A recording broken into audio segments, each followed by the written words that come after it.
Hello and welcome to Valley Viewpoint. Are you looking for some good, fun, wholesome activities for your kids? Well, you'll want to tune in today as I talk with Michael Jeffries and we learn about Pathfinder clubs. So, Michael, what is a Pathfinder club? Pathfinder Club is most easily recognized as like a youth group. It's very similar to Boy Scouts, but it's male and female, and it is church oriented. Okay, so instead of having a separate Boy Scouts and a Girl Scouts, you have a club that has both. Correct. Yeah. It's a co-ed. So tell us the things that Pathfinders do. Oh, we do lots of fun stuff. Nature skills. We go out and camp in the woods. We learn about stars and all that kind of stuff. How to fold a flag and how to ride a bike 50 miles and all that kind of fun stuff. Now you mentioned it's similar to Scouts. Scouts have uniforms. Do Pathfinders also have uniforms? We do. We have what we call a field uniform, which will just be a t-shirt with our club logo on it, as well as a dress uniform, which would be a tan shirt and black slacks, and then we'll have a sash for our honors and a scarf and slide. Now, how old do you have to be if you want to be a part of a Pathfinder club? Pathfinders is designed for kids the age 10 plus or in the 5th grade. Most often it's 10 plus. Now, why don't you tell us a little bit about your personal involvement with Pathfinders? I understand that currently you are a club director, so you can explain what that is. And I understand that you've done things like regional coordination and other things like that as well. So tell us a little bit about that. Okay, well, like you said, I am currently the club director at the village church, Waiilatpu Pathfinder Club. I've been serving in that capacity. Now, Waiilatpu, let's stop there for just a minute. I'm sure that there are a lot of people out there that are saying, what was that? Did I hear that right? What is Waiilatpu? Waiilatpu is the land of the ryegrass. It's the name of the Indian tribe that was in this area. And so that's why our club has chosen to be called Waiilatpu. Waiilatpu. That's unique. It is very unique. Yeah. Very unique. And a lot of people stumble over how to say the name. Yes. And so I remember the first time that I saw it spelled out, I did not say it correctly. I mean, it's not like the Creek or, the Apache. I think we're all familiar with some of those tribes, but Waiilatpu is not a household term. No, it's not. No, it's not. Pardon the interruption. Go ahead. That's you were all right. talking about your participation in Waiilatpu. So yeah, I have been director for just about a year now. Prior to that, I had actually served in the Waiilatpu Club as a staff member and as a Pathfinder since about the age of 14. Prior to that, I was in the Walla Walla Eastgate Church Club. Their club name was Many Waters. And from the age of 10 on for that. Unique fact is I actually went on my first camporee when I was 1 month old down in California. My parents were club directors down there. So you've introduced a new word. What is a camporee? A camporee is a conference-sponsored event at the beginning of the Pathfinder year where all of the clubs from the local conference will get together and go to some random location and hang out for the weekend. We'll all pitch our individual sleeping tents and our big cook tents and things like that, and we'll hang out, and the conference will provide some sort of a spiritual speaker for the weekend, and we'll go on hikes and various things, and maybe on Sunday we'll do a outreach project, help in the local area, clean something up, or we might do some little races. We've put little boats in the creek to see which boats get down the creek fastest. We've done camping skills type tests and things like that. It's just it's a boatload of fun. Now it sounds like you've been in Pathfinders all of your life. Even as an infant, then you were in Pathfinders. Now you are a Pathfinder leader. What is it about Pathfinders that has kept you in the mix in the club for all these years? For Pathfinders, for me, it's a very unique situation. I had, gone through, my parents got divorced, and Pathfinders ended up being in a secondary family that helped me get through those struggles. But beyond that, just the relationships that I've built in the club and in the conference as a whole has encouraged me to stay involved, because it's just such a wholesome activity for the family. Now, you've used this term conference, and I want to go there for a little bit to find out what we're talking about. I guess this is a regional area, and that there are several clubs scattered throughout this area that form this unit.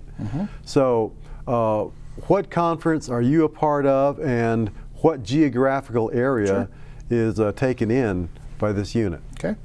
We are part of the Upper Columbia Conference, which is the eastern portion of Washington and the northern portion of Idaho, so the Panhandle area, and the northeastern section of Oregon. So there are Pathfinder clubs in cities scattered throughout this three-state area that will be joining together for this particular event that is called a camporee. Correct. Now, I understand that there's also another activity called a fair that usually happens in the spring. So what is the difference between a Pathfinder camporee and a Pathfinder fair? Okay.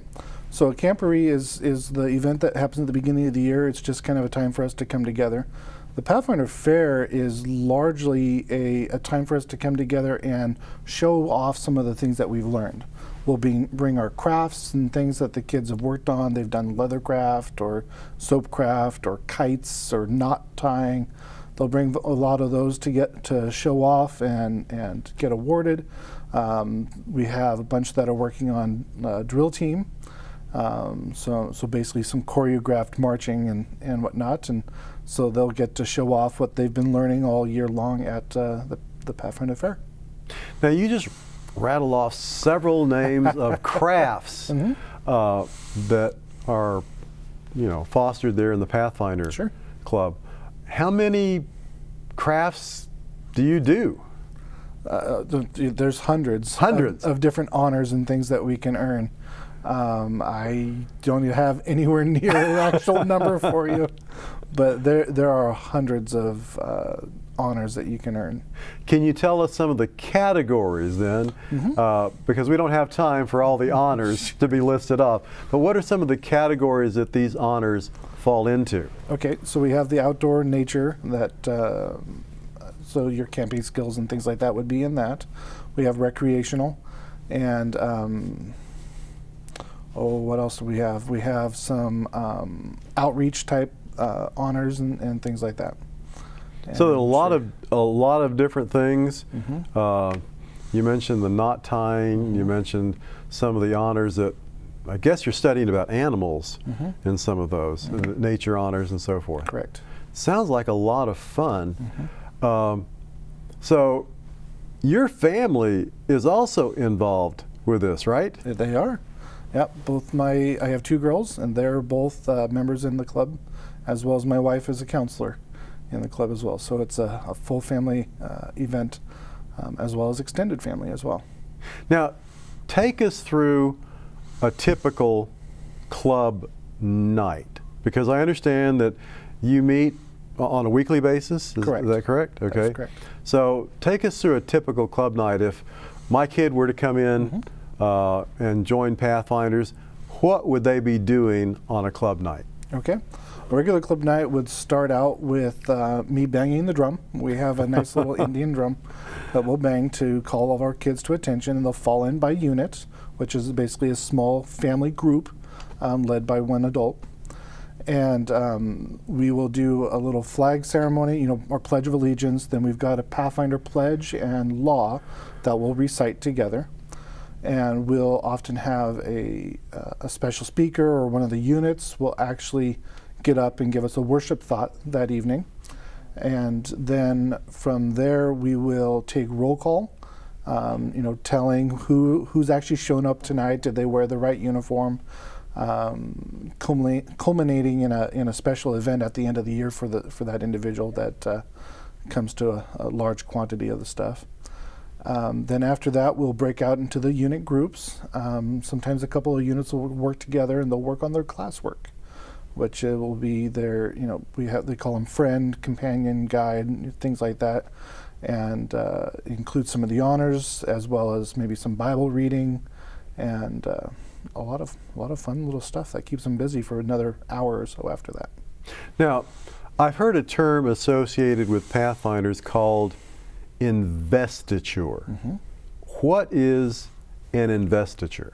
An investiture is the event that we run at the end of the year to actually award the kids the honors and the coursework that they earned throughout the Pathfinder year. They'll get a little ribbon that will go across their top pocket here that says, Trail Companion or something like that. If they had attended the majority of the events and wore all the right uniforms like they were supposed to, they'll get what we call as high points, and they'll get a nice little bar that will go into their dress uniform shirt that shows that they kind of went above and beyond to do everything they could do, and yeah. So you mentioned something called high points. Mm-hmm. What's that? So high points is what we call it when a Pathfinder gets 90% of their points throughout the year. So that means that they showed up on time, they wore the correct uniform, and they had a good attitude throughout the year. And if they can get the majority of those points, then what we'll do is a special event at the end of the Pathfinder year that only those kids that earned high points will be allowed to attend. So if you were lazy, you didn't do your classwork, you showed up half an hour late every time, and you just didn't really get into it, so to speak, you don't get to do the special event. That's correct. That's correct. What kind of event do they look forward to? They've done a lot of different things over the years. I remember when I was a Pathfinder of the club, we've done a rafting trip for the high points. Oh. In recent years, under the prior director, they've done a trip to Silverwood.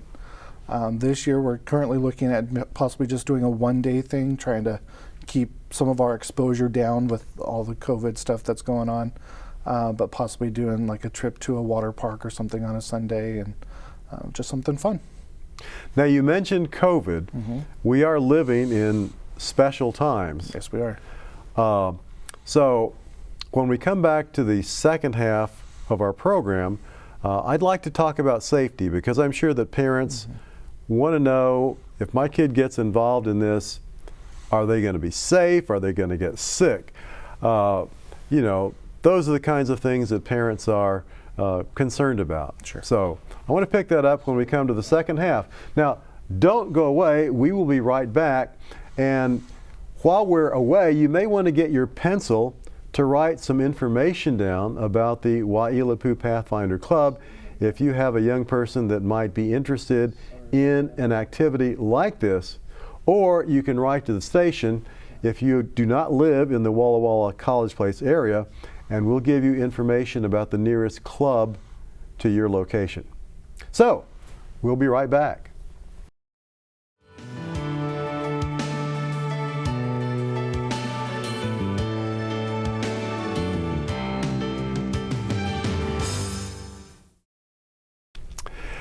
Welcome back to Valley Viewpoint. If you are just joining us, my guest is Michael Jeffrey. He is the Pathfinder Director for, and get this, the Waiilatpu Pathfinder Club. So, Michael, we were talking about Pathfinders. I'm sure there's probably a parent out there who's saying, boy, my kid really needs something positive in his or her life. And that's something that I'd like to do, but I'm just hearing about this. I'm a little leery. I want to know if my kid is going to be safe. Unfortunately, we hear stories all the time about people that should be trusted. Clergy persons, people in coaching positions, teachers who abuse their position and their authority and do things that are harmful to kids. What does Pathfinders do to ensure that these wrong kind of people aren't the ones that our kids are working with? Yeah, we have each of our volunteers, our counselors, and not just the counselors, but even myself as director and anybody else going to be working with the club, will go through a verified volunteer program.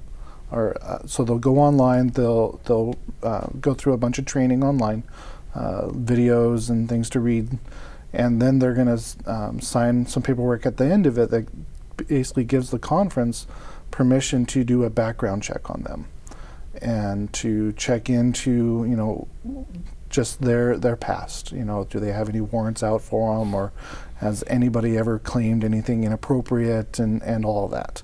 And once they have cleared that process, then they are allowed to work in our club. Now, obviously things can come up, and so that is, I believe, every 3 years they have to get recertified. So it's not a one and done. So we are constantly trying to keep up to make sure that nothing has come up elsewhere. Now, what are you looking for? I mean, are you going to examine all their speeding tickets? Is this primarily, have there been allegations of improprieties, people doing things that are inappropriate with young people? What exactly are they screening out? It's more the improprieties, the doing things that are inappropriate with our young people, or even with another adult. Anything in that realm is something we don't want to have around our kids. I'm not checking, or they're not checking for speeding tickets necessarily. You know, they may come up and they may tell us you may not want to have that person drive, but right, yes. But that's not our primary concern at this point. That is another process for the driving. Now, safety is much broader than just this particular topic, especially right now. We're in the midst of the worst pandemic of my lifetime, and people are dying right and left. We're just seemingly incapable of getting a handle on this thing. So in a club setting, what is being done to try and ensure the safety of the participants, you know, from the pandemic standpoint? Okay. When we are in our club meetings, indoors, we are required to wear our masks. We're going to follow every state mandate as required. And so in other words, a Pathfinder club in Idaho, a Pathfinder club in Oregon, and a Pathfinder club in Washington may not have exactly the same procedures. That is correct. That is correct. So yeah, we'll follow the state mandates, and we are currently masking indoors. For the camporee that's coming up, we will be having the kids, because we will have multiple families represented in a unit, so they'll be sleeping head to foot, just trying to maximize the distance between nose and mouth between the kids, so that we can try to social distance as much as we can.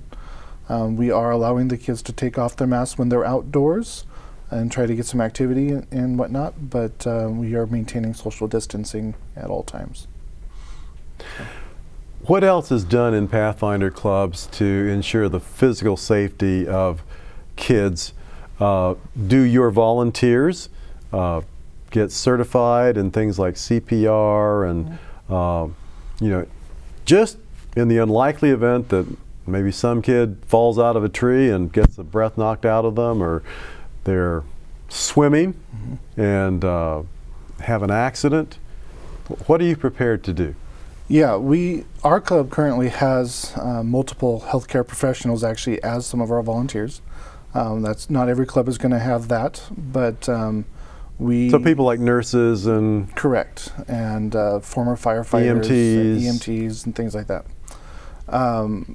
Some things that we do, or every classwork that our kids are going through, they have to take some sort of first aid or red alert or something like that. So they're also learning that CPR stuff to be able to help one another should something come up down the road. But we are trying to encourage our staff to as well make sure and go through that same training with their kids so that they can step in and keep the kids safe. So and even one the another. Pathfinders themselves are getting some of this safety and first aid training so that if there were multiple casualties in an event and you only have one adult, they could step in and assist their fellow Pathfinders. That is the hope, yes. Yep. So.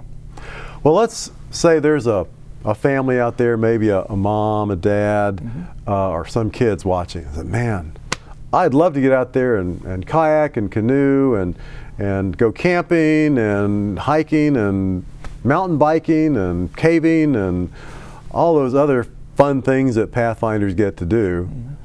What would their next step be if they wanted to be part of a Pathfinder club? Of a Pathfinder club?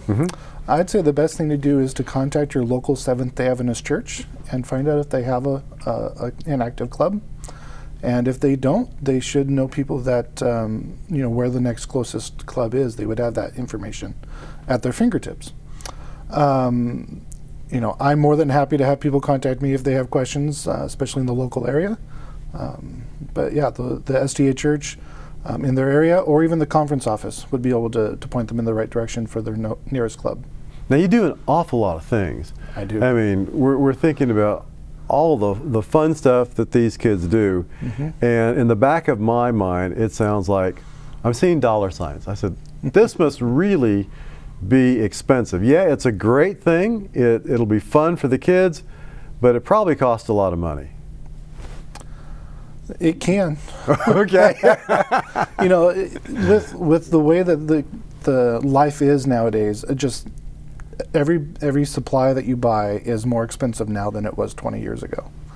However, there are a lot of very gracious donors in the SDA realm. And so, like our club, we actually get a budget from our church to help compensate for some of the expenses that the club will incur so that we don't have to charge too terribly much to our kids. So it's affordable. We try to keep it affordable as much as possible, yes. And if there's a person out there, they're not a Seventh-day Adventist, you've said that the church tries to keep it affordable for their kids. Does that mean that the person who's not a part of your church has to pay a lot more, or is it all the same? It is all the same. At least the way it works in our church, the church is sponsoring the club. The club is then using those to sponsor the kids that come, regardless of if they're actually even from our church, even if they are SDA, or if they're non-SDA. We want all kids just the same, because we know God loves them just as much as anybody else. So it doesn't matter. It's all the same.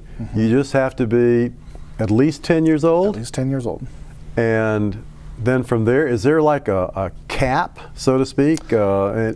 At this age, you're not a Pathfinder anymore, or how does that work?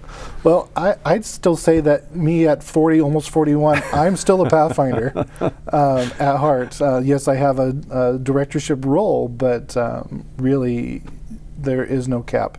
Now, for the classwork where we would transition you from being, just a Pathfinder to staff level, still having fun, would be that 15, 16 age bracket. And then we would transition you into a junior counselor, so you can work with one of the staff and kind of learn that mentorship role, so you can start to help the next generation. So do you actually have young people that kind of come up from the bottom and then stay and become staff members once they get beyond that 16-year-old limit? Yep, we've had some. Myself and most of my unit actually was that type of individual. And we have 3 kids in our club right now that are just in that transitional phase where they're going to become our junior staff in the next year or so. And so, yeah. So if you were to reach out to our audience and give in just a few words a pitch for this is why you should be a Pathfinder, what would you say? I'd say Pathfinders is a great experience. It gets you outdoors, it teaches you outdoor living skills, and beyond that, it can get you a lot of lifetime friends if you come and have had a good time. Do you still keep up with the people that were in your unit when you were in Pathfinders? I do. We've actually had unit reunions over the years, and when our director passed away last year, actually, we had a memorial for him this spring. And after that, we actually had my entire unit and my counselor together for breakfast the day after his memorial. And it's blossomed. We all now have kids of our own, and who the majority of them are actually in Pathfinders themselves. And as of this fall, 3 of my old unit are now actually directors. Amazing. So, yeah. That's amazing. So, well, thanks for coming and My telling us pleasure. about Pathfinders. And thank you for joining us for Valley Viewpoint. If you have an idea or a concept for a future viewpoint, or maybe you'd like to be a guest, why don't you contact us at the station at 509-529-9149. For Valley Viewpoint, I'm Dan Solis.